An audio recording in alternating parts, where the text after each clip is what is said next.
What's good, party people? This is According to Woods, and I have the honor and privilege of talking to two of the Enclave, right? Two of the people that make up the Enclave behind 4D Fun. It is the Space Maker Adnan, Lexi Logo. What's going on, guys?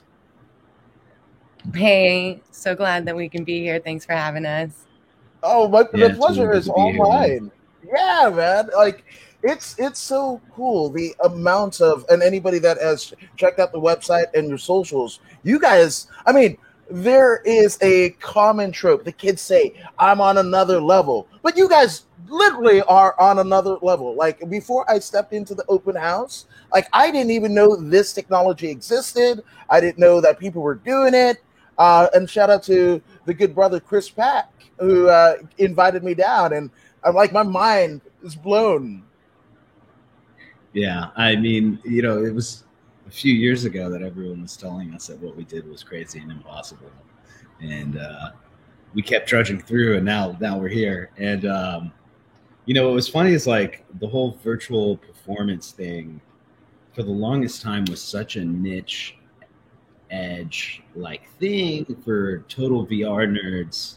Um, which is funny because we're not like the typical VR nerds, like a CEOs covered in tattoos up to here, and we're all rebels in our own rights, and like so like we don't get off that like super nerdy vibe, and so people are always like, well, why don't people just go to the real concert, And only the real nerds kind of saw it, but then coronavirus really shifted everything for us, and it wasn't until coronavirus happened that people were like, oh my god, I totally see the application. And we were like, well, 2 years ago you told us that this was stupid, and like you would just go to the concert. So I think as virtual spaces become more and more prevalent, and I think like as people make cool stuff that just can't exist in the real world, like that's the really big thing. Yeah. I mean, I don't. We're doing cool stuff, man. The future is now, and we're trying to build it. So it's pretty dope. Yeah, I'm glad you no, like it.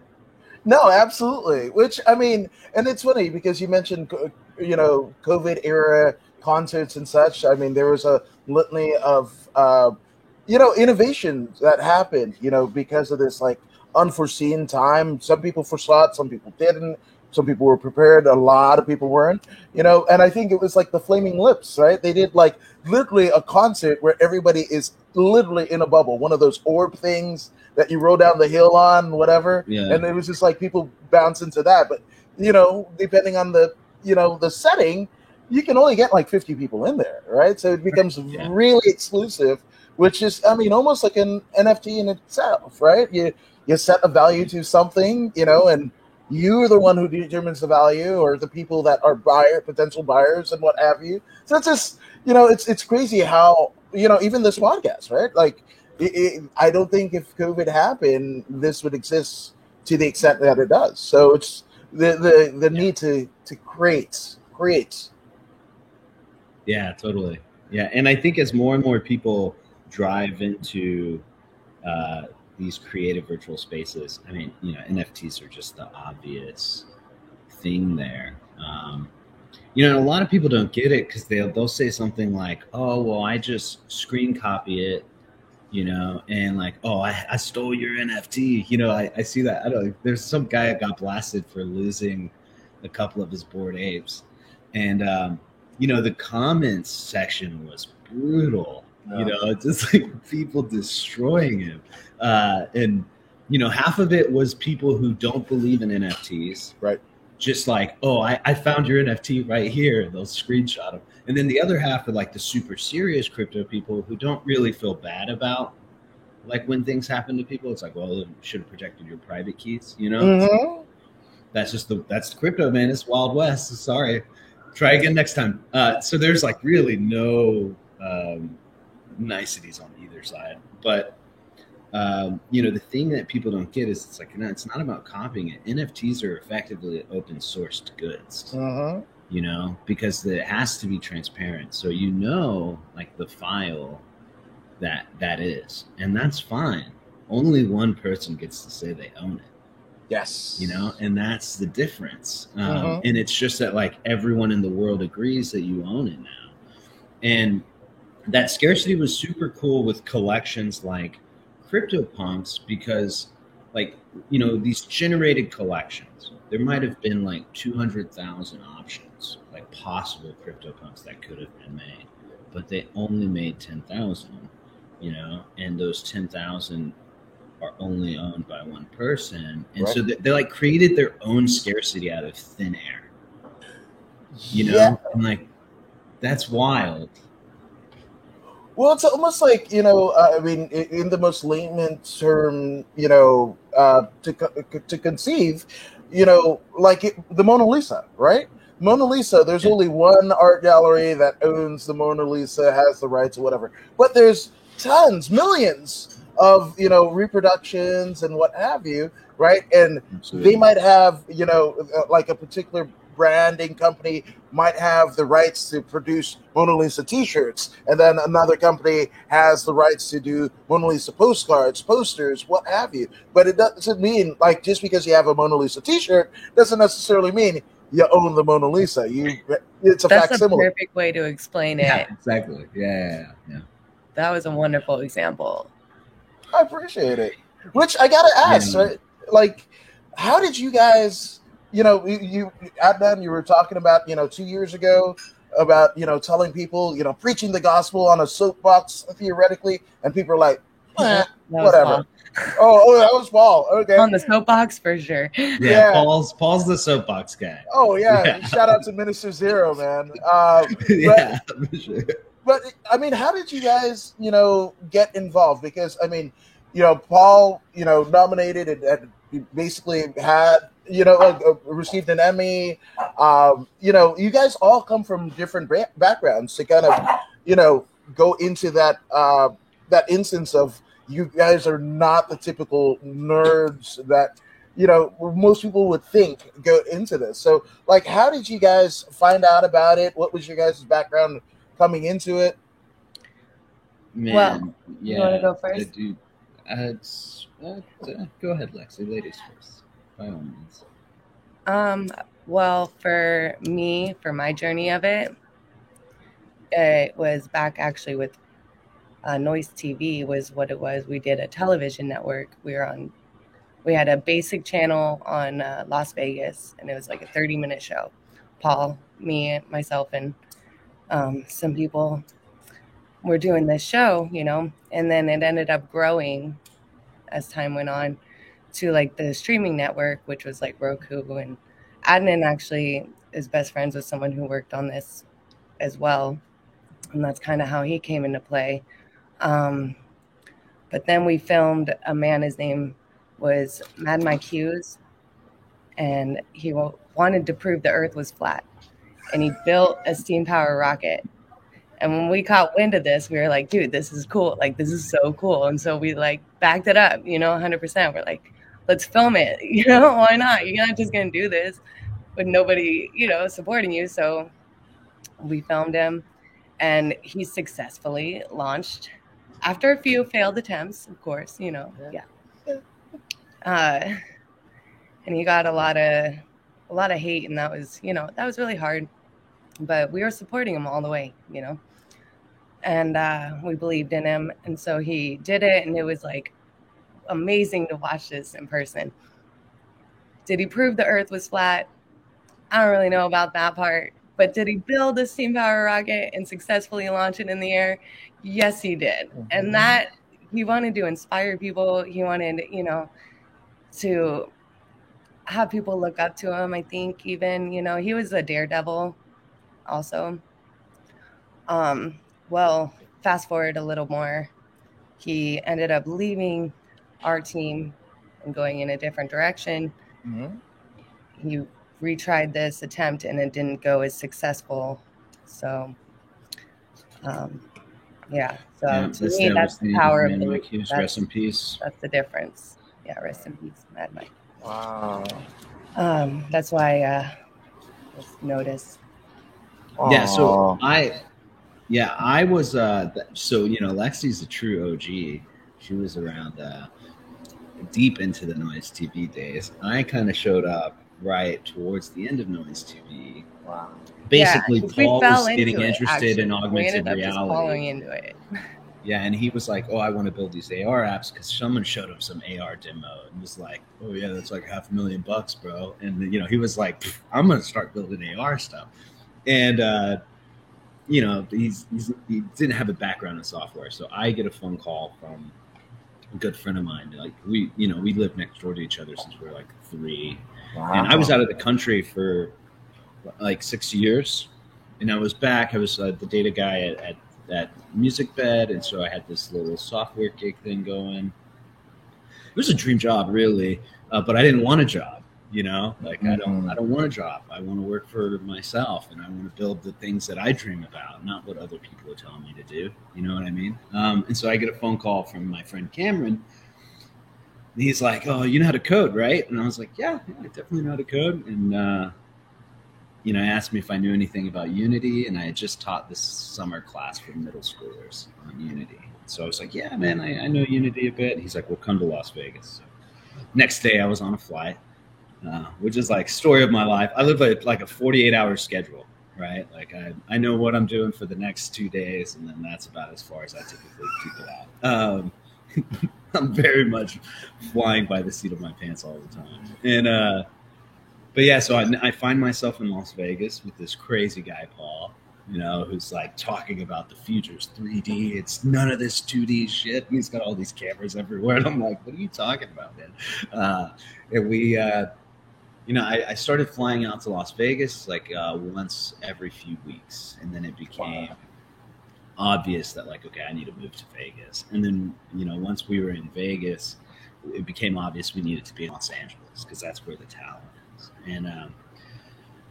And you know, we had this dream of like, yeah, we can put 3D people in this world. You know, it's like it doesn't have to be like, you know, I don't want to say shit. Cartoons, but cartoons are great. But you know, it doesn't have to be that. It can be people, and we can have conversations, and we can like share art. And you know, like most of the people in this company have a musical background, right? Like Paul, punk rock drummer, was a jazz guitarist growing up through my teenage and 20s, and then Brian plays trumpet, and Aaron's the lead guy for Radioactive Chicken Heads. You know, so like everyone here is like musicians, and for us it was like, well, this is, you know, when media changes, it's always a moment where you can redefine like the way things are done. Yeah. You know, and like where money comes from in this industry, and like how we make sure that it goes in a better direction than it's been going before. And any, you know, people in the music business will tell you the music business is great, except for the musicians. Yeah. Right? And that's like crazy to me. It's like, how did we as a society decide that it's okay that musicians get paid last? Like, yeah. You know what I mean? Like, yeah, we let that happen. Yeah. And so it's not the way we see the future. And NFTs provide this opportunity of removing middlemen. And so like the idea of getting paid last in crypto is laughable. You know, it's like, well, no, the smart contract should pay me immediately, right? The same as when everyone else gets paid. Right.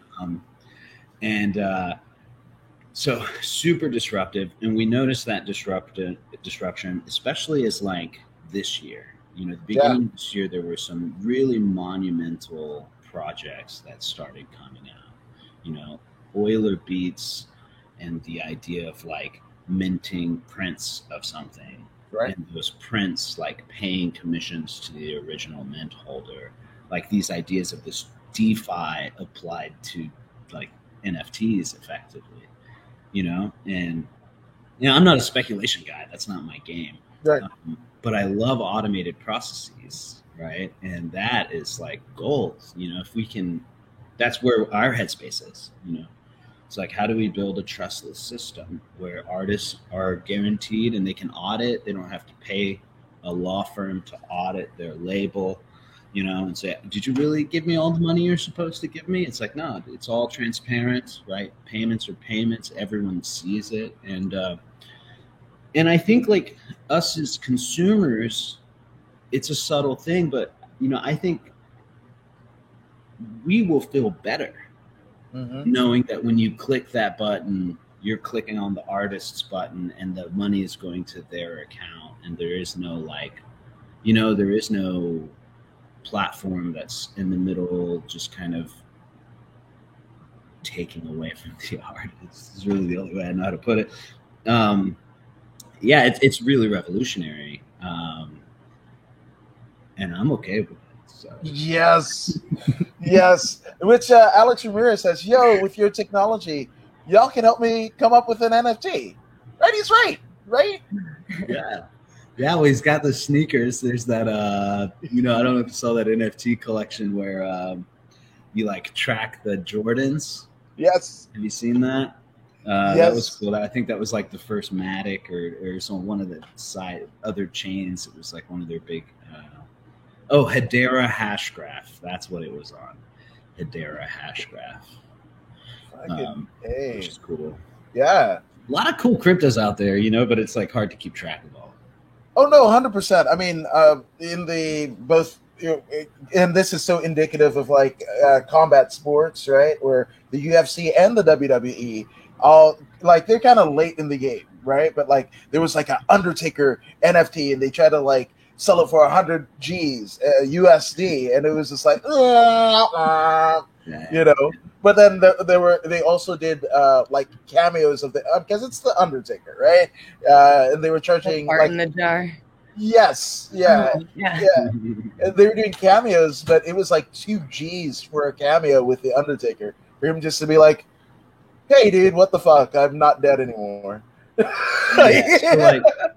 I have a huge beef with like people making things NFTs just to make them NFTs. Right. And those are like the people that are like missing the trees for the forest or the forest for the trees, whichever one it is, right? Yeah. It's like, it's not the fact that it's an NFT. Right. It's the fact that like this smart contract allowed this person to distribute 10,000 unique art pieces, right? And they were all digitally generated somehow. And they're like part of a bigger collection, a part of a bigger edge, like movement thing going on. And so there's an art to that. I was talking to someone the other day where they were like, oh, well, it's like, those drawings look like shit. And they weren't wrong. The drawings look like shit. It was a shit. You could tell someone just dumped an NFT idea, cleared out a cool like $1 or $2 million in their mint and was like, peace, And it's just shitty art.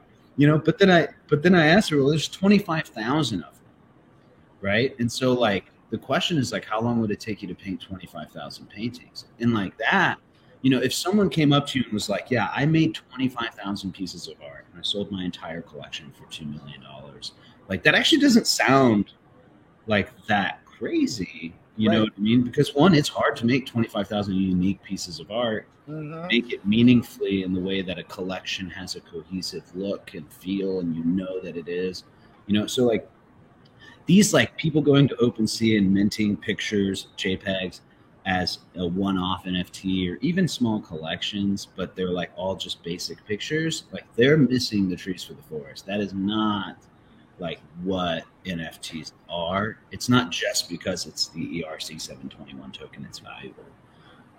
And so it's like when people find these cool ideas, like the sneaker one was pretty dope. Obviously Unisocks, like everyone wishes that they started Unisocks. Yeah. Because that's just selling socks for $90,000. Like, what's here? Well, People Crap, People Crap was like when everybody was just like, holy shit. Like that's where what I like to call the pop culture lexicon, right? Pardon the pun, Lexi. But the pop culture lexicon where like you become almost above the genre, right? Like most people don't, people that grew up in the 80s might not know what pro wrestling does, but they know Hulk Hogan. People might not know MMA, but they know Conor McGregor or Ronda Rousey, right? Where you can transcend the genre where people start talking. So when regular like Wall Street Journal were doing pieces on People Crap, I was like, whoa, there's something here. Like, oh my God, like this is something. but I mean, it's something that you guys have and your team knew about for years. Yeah, yeah. Like I said, we kind of fell into it. And when we went, we went really hard and found admin just miraculously. It just dropped into our lap. So that was really cool. Now, in terms of like the creation, like for those who don't know, like what are you guys doing at the 40 Fun Studio? Like, because obviously, if you check out, I mean, members of Run DMC have been there. Like it's been amazing. In terms of, especially in the last year, what you guys have been able to do. Especially, you're seeing all these artists that are used to performing live or what have you. Even me, like I was just like, I'm not doing a podcast if I'm not there in person. Blah blah blah blah blah. Right, and then look at it's it changes. So like, what has been the process, and what are you guys doing that you guys feel comfortable about talking? Well, like Adnan had mentioned earlier, we all have a passion and drive and due diligence to the music, the form. We all have a lot of heart for that, and in different categories, which is important, when you're working with such entities. But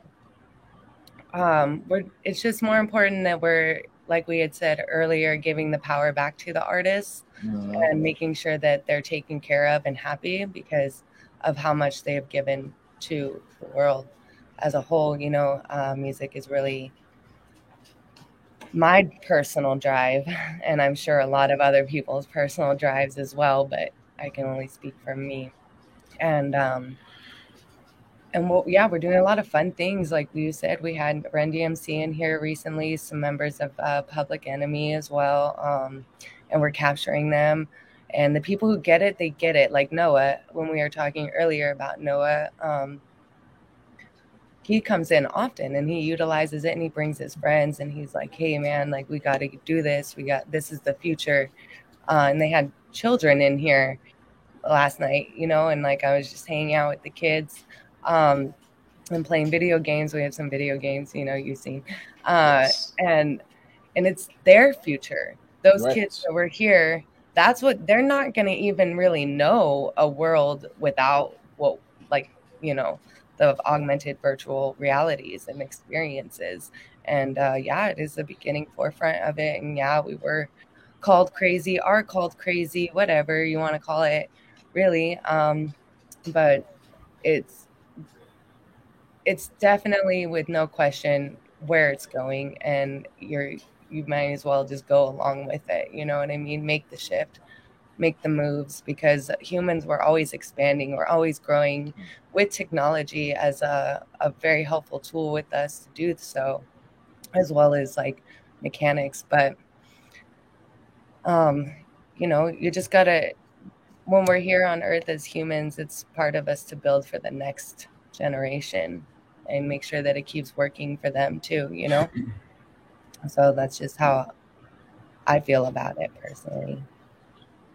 Yeah, in terms of like what can you expect upcoming on our roadmap, obviously we don't talk about in detail the mechanics of everything that we've got going on. Anyone who wants to come check it out, we have an NDA right at the front door, and if you sign it, we will gladly tell you what we're working on.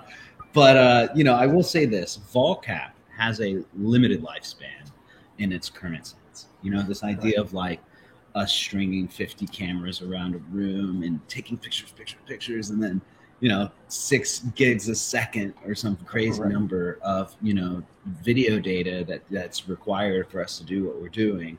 That has a limited lifespan, and if I was gonna guess, I would say 3 years, right? And then Apple or someone else is going to do it with an AI algorithm, and you take a single picture and you generate a perfect model of someone. So like for us, we always understood that, because that's actually how we got into this. It's like the data, the training side of things, the big data side of things.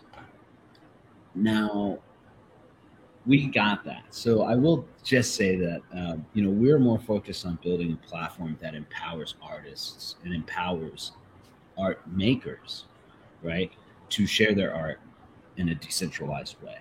And and we will be launching little sneak peek demo opportunity things, if you want to call them that. And those are actually coming out really soon. So we will, of course, send all the press stuff to you, and you can, let your peeps know.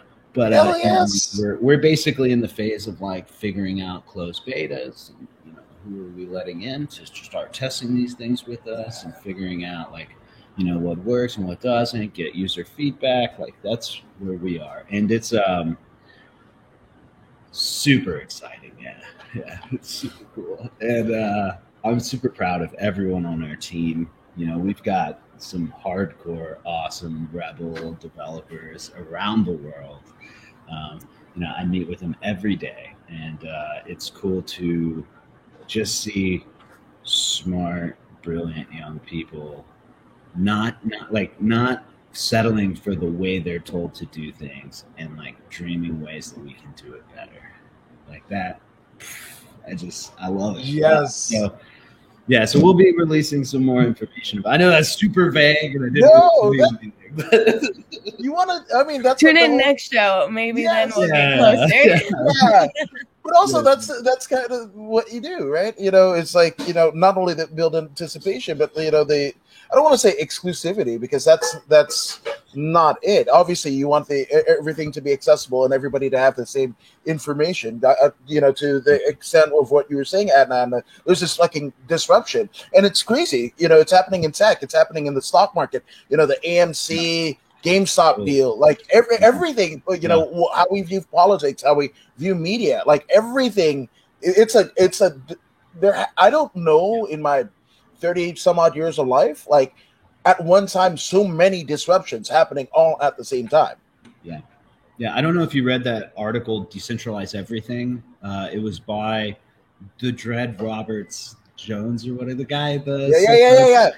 Yeah. So he has a Medium channel, and he posts from prison. Because he's facing like 99 plus 30 or whatever, right? Right. Plus 30. Yeah. And he wrote an amazing article that's basically pushed for decentralizing everything. And, it obviously coming from the guy who made the Silk Road, it's like obvious choice. But it was, it was cool because it wasn't about like, buy drugs on the internet. No, it was like social media platforms need to fundamentally change. Like, the way that we distribute the logic of our computations needs to be more decentralized, because we've already seen what happens when large companies have too much say. Yes. And humans we're fickle creatures, and like we hate to admit it to ourselves, but it is so easy to lead someone down the wrong path. Right.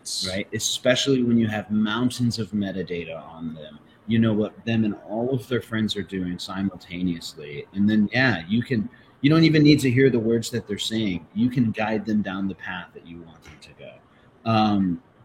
And so like, that fundamental change of like, why are we trusting anyone with these computations? Like, why don't we distribute that ourselves, educate ourselves on what data is, how it moves, what is what, and then we don't have central figures of power, right? Just for simple things like wanting to share profile pictures with friends, right? And the NFT movement, that's what people don't get. They're like, why does someone want a Bored Ape? And I'm like, well, the day that Twitter says the only way to have an avatar picture is if you own it, those Bored Apes are all going to be millions of dollars, right? Because those are going to be the OG profile pictures, man. Yes. And if like there's only one person who can have a Bored Ape in all of Twitter, right? Like each Bored Ape can only be on one person's profile at a time.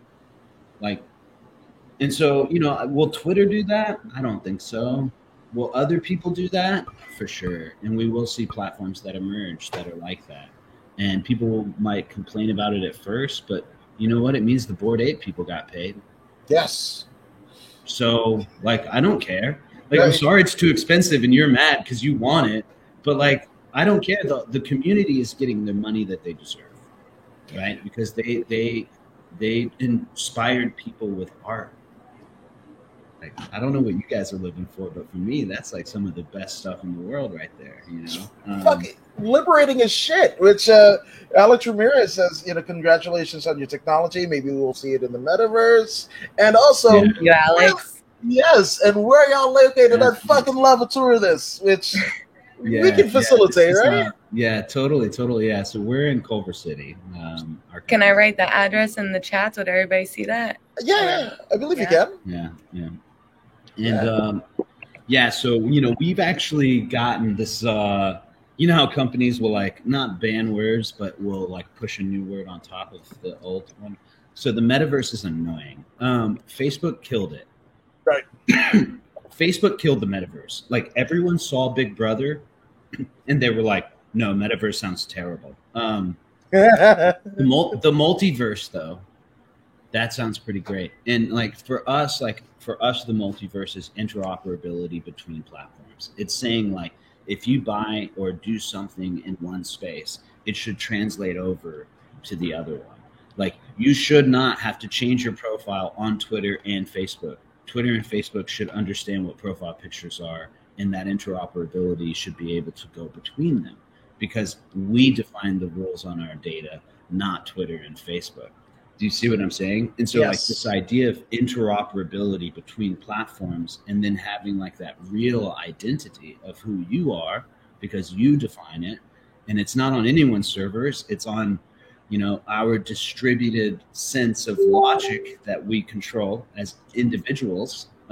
It's so hard to think about crypto now. It's just it's so technically complicated that it's hard to really conceptually convey that meaning to people. Right. To where they actually get why it's important, because it's not just hot words. These have massive implications in the real world. And so, but anyways, going back to the multiverse and why the metaverse sucks is because Facebook sucks and because Google sucks, but our collectiveness is dope as fuck. And so like the multiverse says like, no, if you're not playing nice with all platforms, then you're not a platform, right? And the goal to like centralize everyone into one place, that shit isn't going to fly anymore. The crypto anarchists are out to change it. So yeah, and it's crazy how again, it had to take this time. I think because obviously you guys were doing in the trenches, doing the work, right?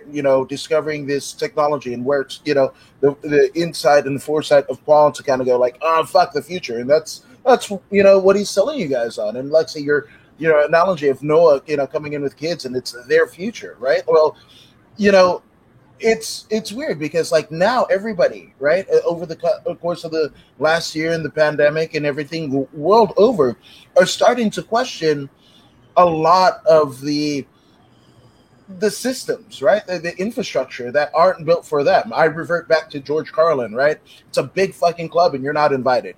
You can call you red, blue, bank at whatever the fuck, whatever, and it's not for you.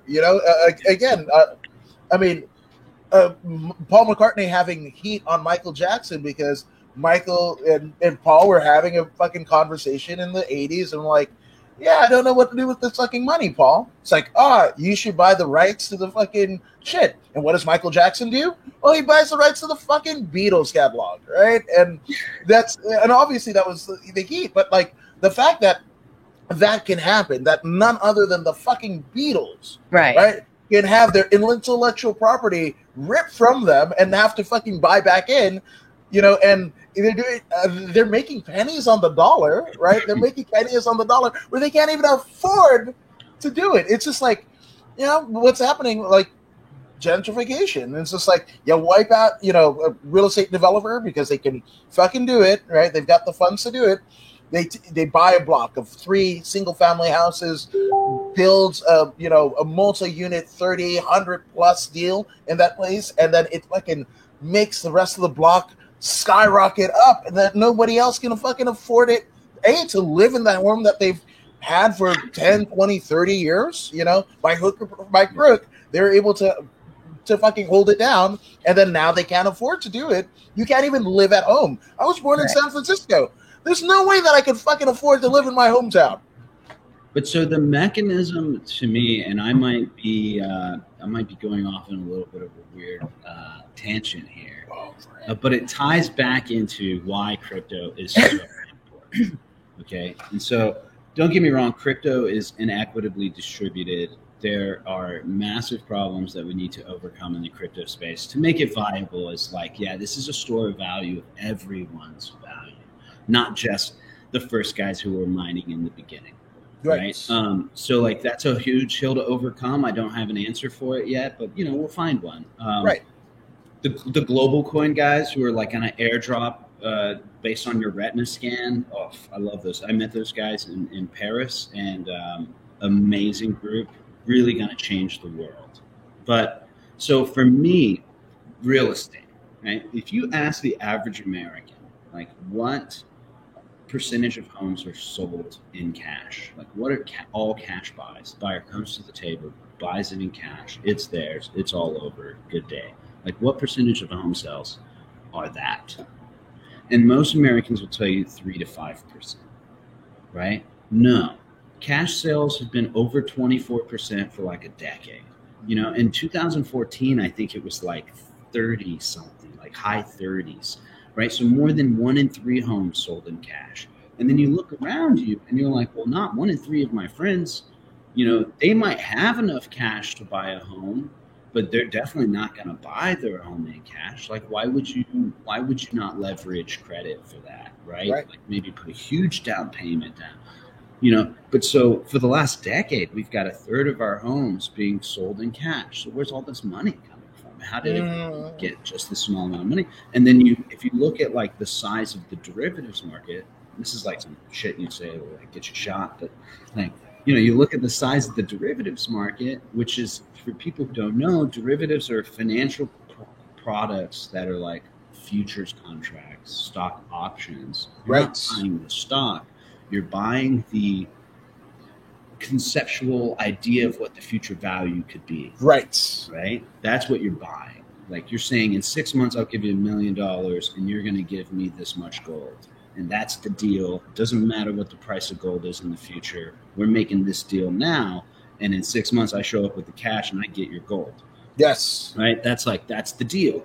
And so there's not really a product there. You're selling a piece of paper that's a guarantee. Mm-hmm. So those are derivatives. Well, the derivatives market has expanded 50-fold in the last, since, I don't know, 58, I think is the exact year. So this massive expansion in wealth in the derivatives market. And it's the future wealth. Mm-hmm. But what does it take to invest in derivatives? Well, you have to be an accredited investor, right? And to be an accredited investor means you have to have $1 million. Mm-hmm. Right? And then that's wild, right? And so it's not you have to pass a test saying you know what stock options are. They don't give a shit if you know what stock options are. Right, exactly. Right? They just care that you have $1 million. And so this massive expansion of wealth, especially in the U.S., happened in this crazy blowing up derivatives market. And you look at the size of it now, it's crazy. And so it's that's how much they expect the market to be in the next few decades. But who's going to make all that money? A lot of the accredited investors are. Yep. Right? And so wait a second, that doesn't make sense. And I'm not the economist here, but I feel there's kind of going hand in hand here. And so we have a system that has empowered not everyone equally. Right. And of course it's going to consolidate wealth to the top. And that was why Bitcoin was made. If you read the white paper, he's like, this shit is fucked. And he was talking exactly on the derivatives market. And people say, well, it can't add to the size of the market. Derivatives don't exclude, they don't add cash into the system. And it's but okay, but then how are we so over leveraged, right? The only way cash is going to exist is if we print it all, right? And if we print it all, then we're going to have inflation. Yes. Yeah, but who's going to get all the printed money? It's not going to be us. 99% of that printed money is going to go to the derivatives holders. Like, you right? It's a weird. It's bad. It's really bad. I hate being the guy who's like, "Oh, this system's all fucked." You know, like I hate being that guy. But sometimes, like, I feel like I have to be that guy. Yeah, that system is fucked. And like, you can try and hold on to it as long as you want, right? Or we find a better system that we can all unanimously agree is like, yeah, this is okay. And like, you know, with Bitcoin, it was just the idea that a Bitcoin is a Bitcoin. They're impossible to make except on the schedule, and it's a deflationary act. Well, sorry, not deflationary, but it becomes harder and harder to mint over time. Right. Yeah, and then you know, this idea, and like the true value is known in the system, right? Now it's hard to know the value of a house because some people have the ability to buy them in cash and they're driving the prices up, right? And so the value of all of our shit has been lost, and it's because the value of our money hasn't been what, like, there's a social disconnection between what we think our money is valued at and what money is valued at, right? And it's just so obscure. There is no clear answer because of all the banking mechanics going on, all this stuff. And so for me, it's so easy to find refuge in going back and being like, okay, there's 18 million Bitcoin in the world right now. I own this much of it, right? And there's no question in my mind. It's like, I know my store of value. Right. Right. And yeah. Yeah, I think that's why, you know, so much of the people worried about deflation are now flocking into cryptocurrencies. Right. That inherent truth cannot be taken away, you know? And I can't imagine the price of Bitcoin ever falling back down to $100. No. It's like, that would be, you know, that would mean everyone who values Bitcoin as something only values it at a total market rate of 10 grand or something, right? So like that. Well, you know, whatever, right? Like, yes, the market cap of Bitcoin is established, and if the market cap of Bitcoin represented all of our wealth, right? You know, Bitcoin would be astronomical. Astronomical. And I'm not saying that Bitcoin will be that, but it will be a cryptocurrency that is that. You know, whether it be Bitcoin or the future, I don't think we should go back to the derivatives. No. Well, it's funny, right? Because like, and in regards to the CAD logs, Alex says, "Oh, we should bring back MySpace." 100%. Because I think what is it? Justin Timberlake invested in it just so he can distribute music, right? So there's that. I mean, obviously that's a very layman's terms, but it's crazy where people that negate things like cryptocurrency or what have you. These are folks that, you know, when you understand like human evolution. I know that's a scary word for some, but you know, and what we value, right? First it was, you know, bartering, right? Like you grew rutabagas and you live in a cave. How about like I live in a cave and I switch to rutabagas or what have you, right? And then, you know, at some point, obviously I'm skipping a few steps or what have you, but like you know, you basically had goals, right? And you know, the top 1% of the day, we're like, I'm getting robbed, and it's also heavy because I'm also probably a portly gentleman or mademoiselle, right? Because I'm living high off of the hog, right? That I'm either getting robbed or this is a whole lot of gold carrying it around to get a dress or a tux made. So guess what? I'm going to write out this paper because I have the power, because I have the gold to say, hey, this paper is worth whatever. And then you can redeem it almost like a damn carnival, right? You redeem a certain amount of tickets, you know, for a prize and what have you. It's the same deal. So I say this is worth 100 gold, right? And then if you notice, right, that like my youngest is 14, right? He doesn't know anything about Fort Knox, right? Fort Knox is what, if you're of a certain generation living here in America, right, you basically were taught that's where all of the nation's gold, all the nation's wealth are. That's why they've got security cameras and whatever. Oh man, you know, getting into that girl's house or that your significant other's house is like Fort Knox because her dad's a guard or whatever the hell, right? Like those are the things, right? And then somewhere around like the 70s, we go to a credit system, right? Now, people now are like, why are they taking away our money? Right? Why are we eliminating coins and what have you? And I'm sure there are people that are just like, that'll pay in shit tons of pennies. There was that asshole guy that paid in child support with a literal truckload of pennies. Kind of douchey, right? To do to your own kid, but that's what happens, right? But and it's just like there has been evolutions of what we value, right? Over the course of time. This is not new. It's just we haven't seen it before because we didn't live at the 17, 18, 1900s turn of the century. We weren't there for that. In many ways, this is our iteration of it, and again, it's happening in such a rapid pace. I remember one of the gentlemen from Workaholics, the TV show, he was saying like, I think he was talking to Rogan, and he was like, I remember we were filming the day before the first iPhone came out, right? Or iPod or some Apple product, right? Mm-hmm. And everybody was talking to each other. There was discourse that, you have your infighting or whatever. And he can pinpoint the day when the first one drops. And then everybody like that. And Whoa. Mm-hmm. Mm-hmm. Whoa. Yes. That's, so we have, as people, have had iterations. But I mean, when you think about it, right, what a cell phone was, right? Just 20, 30 years ago, when I was in when I was in middle school, you had a phone. I remember even like JanSport backpacks. They had like a phone, right? They had a part for your phone, your Nokia phone, and then your two-way pager. And within 3 years, like not even 3 years, like they basically merged and what have you. And so it's just, again, it's nothing new if you kind of read the tea leaves, so to speak. But, for people that don't want it, that are fine with, again, going back to George Carlin, being just smart enough to push the buttons, but not smart enough to realize how bad you're getting fucked. Exactly. Yeah. Right? Exactly. Yeah. And I don't like,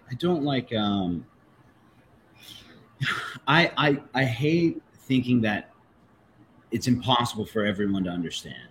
Right. Because to me, that makes me feel like, okay, there's only a few of the people who actually like read books on this topic, understand this topic, and then we're fucked, right? Because we're surrounded by a bunch of people and they're actually the influencers of the market, right? So like you vote with your dollar, right? I was that at a really young age, and I still believe that. You vote with your dollar. And, what you buy, you see more of. And that's the way it works. And so it's not you individually, it's we as a community of things, of people, of purchasers buying things and wanting to make the guy selling you it sell you more. Yes. Right? And so, like, that's what that means. And so you're buying, you're just going to see more of it. And so, like, the thought that, like, only a few of us understand this is heartbreaking for me. And so, like, I've spent so much of my time, like, thinking about ways that this can meaningfully be illustrated. I need to start, like, a little video channel and do, like, hand drawings or something like that, one economics guy. But, like, like, we have to understand this as a group, a collective, because ultimately we're all voting all the time, right? And, like, we can vote on the right candidate starting today. Mm-hmm. And I'm not talking about people here. Right. So, and that's, it's just, so I'm still optimistic that we all can get this understanding that, hey, we have decentralized systems that are consensus driven, that can't be changed by anyone so long as we all agree that these are the conditions that we want, and that starts with, like, how much money do we have? Right? Like, how much money should we have? Right. Not even do we have. Sorry, that's a fucked up question. How much money should we have? Should we have? Right. And I will, like, and this is a shout out. I didn't even intend on in this call, but we're going in a really weird direction. And I freaked out when I met these guys in Paris, GlobalCoin. The problem with cryptocurrencies is, like, at least in my eyes for the last few years, is that anyone can make any number of wallets, right? And so that makes it hard to distribute funds without knowing your counterparties, right? Because there's no way to really know that, like, this is a person. It could be that these 5,000 wallets are all one person. And so if you're like, hey, we want to distribute funds equally to our community, like, there's no mechanism to do that because you need to know every member of your community. And so these guys, Globalcoin, are making this orb, and it scans your retina. And it's all decentralized. They don't keep, like, identity data. It's to my understanding, I don't know because I haven't, like, really looked into their tech documents, but you know, their goal is, like, knowing verified wallets. And it's like, yeah, this person exists, they're in the system. You know, if they try to make another wallet, then sure, they can make another wallet, but we know that, like, that's a verified user was the original retina scan. And then they're like, yeah, and then we just airdrop everyone money. You know, and it's like, what if we just say, hey, everyone has $100,000 and that's just the way it is, you know, and, like, you start out and everyone gets it, right? And then if we all get in some terrible position, then we say, okay, everyone gets $1 million this month. You know, like, who cares? Like, water down the supply, but water it down everyone equally. Right. Right. And so, like, and that's also a way to combat, like, you know, taking down the people who don't want this to happen. Right? So, yeah, let them buy this up. Let them try to affect it and influence it. We'll add another zero this time for everyone. Right. And then it's just kind of interesting. I don't know. It's like a global reset button on economics. And it actually works if we all just decide that that's what we want. And so, you know, they have a really cool idea going with this whole, like, airdropping thing. But you could also say, like, hey, banks don't exist. You know, we pay a banking fee and it just gets distributed to everyone. Maybe UBI is us just saying 5% of wealth should go to the lowest 5% of people. Right. And then that's it. And then we just do that. And then it's like, who cares, right? And then the low verified wallet balances, people with no money. Like, the banking system just gives them money, right? And it's not like welfare state. It's more of just, like, rethinking economics and, like, what we have the ability to do as people and to vote on as constituents of this money system. I don't know. It's crazy future. But you see these, like, Star Wars and Star Trek and all these, like, future planetary stuff. Like, I imagine that they have systems much like these and not like what we have now. Yeah. Right? It's like, which one's the future? And I'm trying to build the future, I guess. No, I love it. Well, I am going to revert back to, like, Natasha Bedingfield, where in her song she goes, "The future's still unwritten," right? That's kind of it, you know. And there's so many Arthur, you know, like, and that's over the course of history, right? Usually, it's been the people who are noble, right? Like, even like here in the United States, right? The national anthem, right? And Francis Scott Key was a noble gentleman because he literally writes the damn thing, right? How many verses of it, but we only sing one, right? But he's literally pulling away from the battlefield in a train. So you got to think contextually, he afforded to fucking get on a train away from the battle, not to fight in the battle, not to live in a place where the fucking, you know, battle is happening.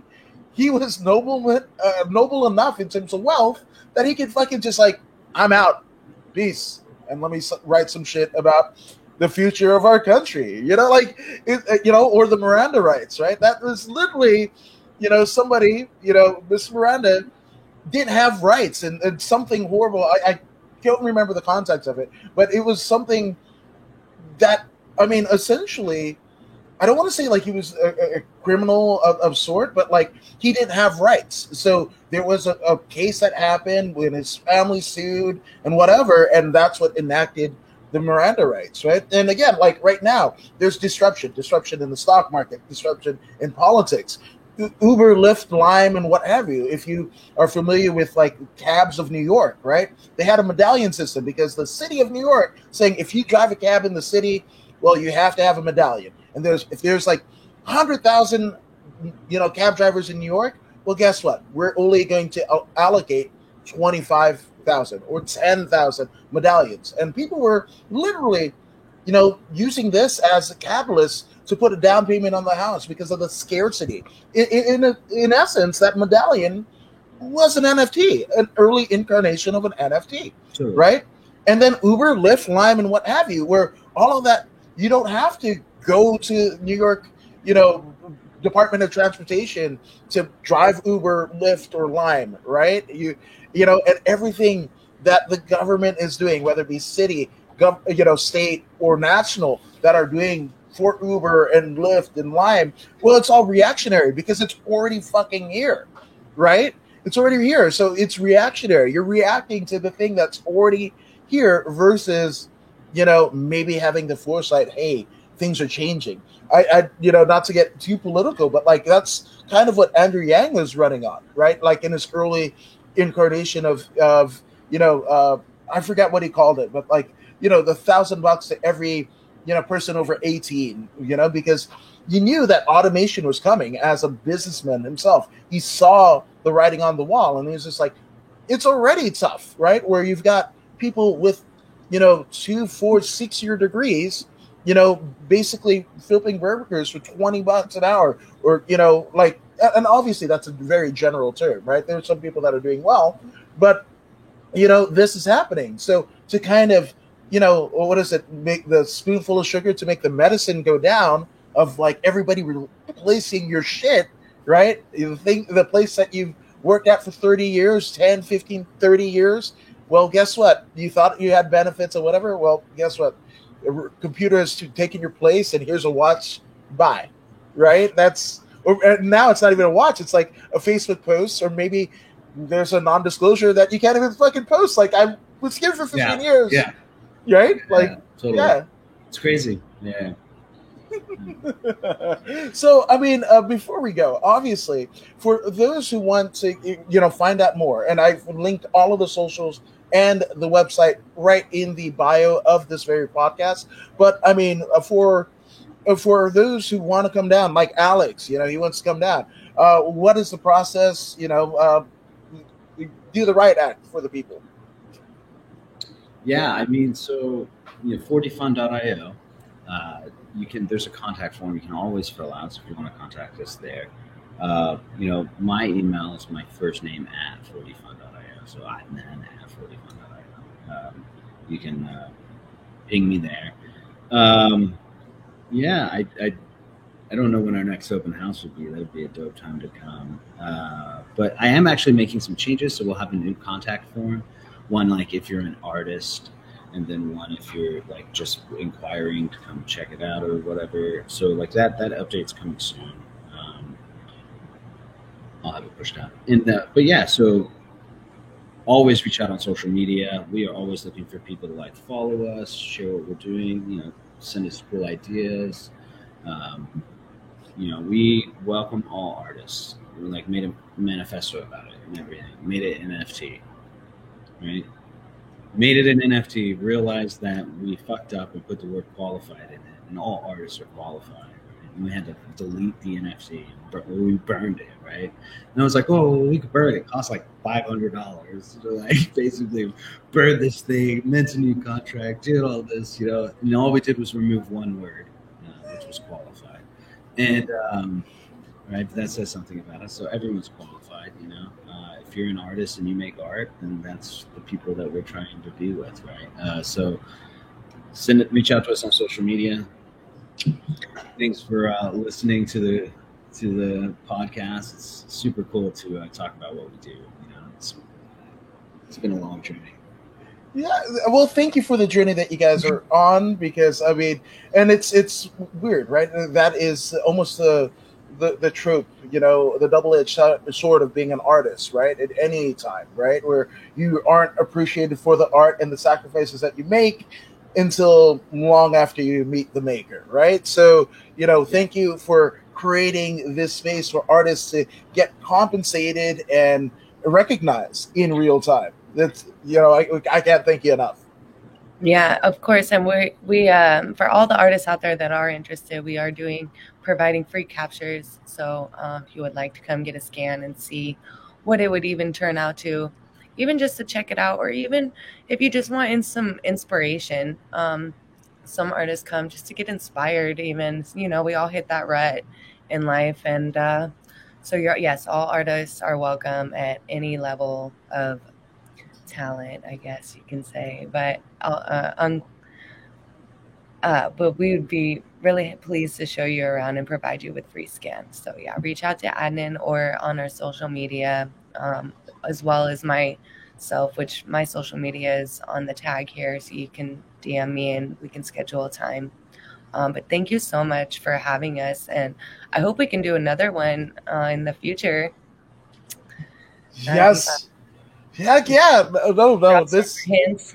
Yes, absolutely. I feel like we got some Easter eggs here to kind of leave the people titillating until the next one. So absolutely, we're doing this again. But, yes. Yeah, I'll send you. We're coming out with a Discord server in a few days, so I'll send you that, and then yes, the real magic. The real magic is going to start there. So. Love it, fucking love it. But you guys are amazing, as well as you guys here watching the According to Woods podcast. Thanks everybody for watching. Yeah, and chiming in the comments. But if you haven't already done so, go ahead and like, share, and subscribe to the According to Woods podcast on Facebook, YouTube, and Twitch. I mean, Adnan and Lexi, you guys are subscribed to the podcast, aren't you? Yes. I believe so, yeah. I will double check, but I'll double check. Heck yeah, if I'm not, I will be. Right, same. Yes, and that is the energy, folks, that you need to have. So go ahead and be like Adnan and Lexi and go ahead and subscribe to the podcast. But if you don't believe any of us, and I don't know why you wouldn't, well, here's Zeta Zhang to convince you. Hey, this is Zeta Zhang. Make sure you subscribe to According to